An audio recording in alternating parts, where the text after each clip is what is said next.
Hi ಹಾಲ್ ನಾನಿವತ್ತು ಮನೆಗೆ ಕೆಲವೊಂದಿಷ್ಟು ಐಟಮ್‌ನ ಶಾಪಿಂಗ್ ಮಾಡೋದಿತ್ತು. ಹಾಗಾಗಿ ಡಿಮಾರ್ಟಿಗೆ ಹೋಗ್ಬೇಕಾಗಿತ್ತು ಅಂತ ಹೇಳ್ಬಿಟ್ಟು ಬ್ರೇಕ್‌ಫಾಸ್ಟಿಗೆ ಲೆಮನ್ ರೈಸ್‌ನ ರೆಡಿ ಮಾಡ್ತಿದ್ದೀನಿ. ಹಾಗೇನೇ ಈ ಕಿಚನಲ್ಲಿ ನಲ್ಲಿ ಸ್ವಲ್ಪ ಮೇಲಿದೆ. ಸೊ ಹಾಗಾಗಿ ನೀರೆಲ್ಲ ತುಂಬಾ ಸ್ಪ್ರೆಡ್ ಆಗ್ತಿತ್ತು ಅಂತ ಹೇಳ್ಬಿಟ್ಟು ಆನ್‌ಲೈನಿಂದ ಈ ಒಂದು ಟ್ಯಾಪ್ ಕೂಡ ಬಂದಿತ್ತು. ಸೊ ಅದನ್ನು ಕೂಡ ಫಿಟ್ ಮಾಡ್ತಿದ್ದೀನಿ. ಇದಕ್ಕೆ ವಾಷರು ಮತ್ತೆ ಟ್ಯಾಪ್‌ಗೆ ಬೇಕಾಗಿರುವಂಥ ಐಟಮ್ಸ್ ಎಲ್ಲಾನು ಫಿಟ್ ಮಾಡ್ಕೊಂಡು ಇದರಲ್ಲಿ 3 ಟೈಪ್ಸ್ ಅಲ್ಲಿ ನೀರು ಸ್ಪ್ರೆಡ್ ಆಗುತ್ತೆ. ಮತ್ತೆ ಎಲ್ಲ ಕಡೆ ಕ್ಲೀನಾಗಿ ವಾಶ್ ಮಾಡ್ಕೋಬಹುದು. ರೊಟೇಟ್ ಕೂಡ ಆಗುತ್ತೆ.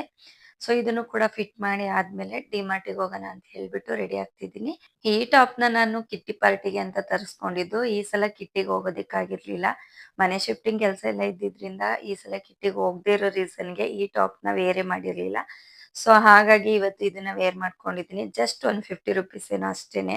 ಫೈನಲಿ ಶಾಪಿಂಗ್‌ನ ಮುಗಿಸಿ ಐಸ್ ಕ್ರೀಮ್‌ನ ತಿಂದು ಆನ್ ದ ವೇ ವಡಾಪಾವ್‌ನ ಕೂಡ ತಿನ್ಕೊಂಡು ಮನೆಗೆ ಬಂದಿದ್ದಾಯ್ತು. ಇದಿಷ್ಟು ಇವತ್ತಿನ ವ್ಲಾಗ್. Thank you all.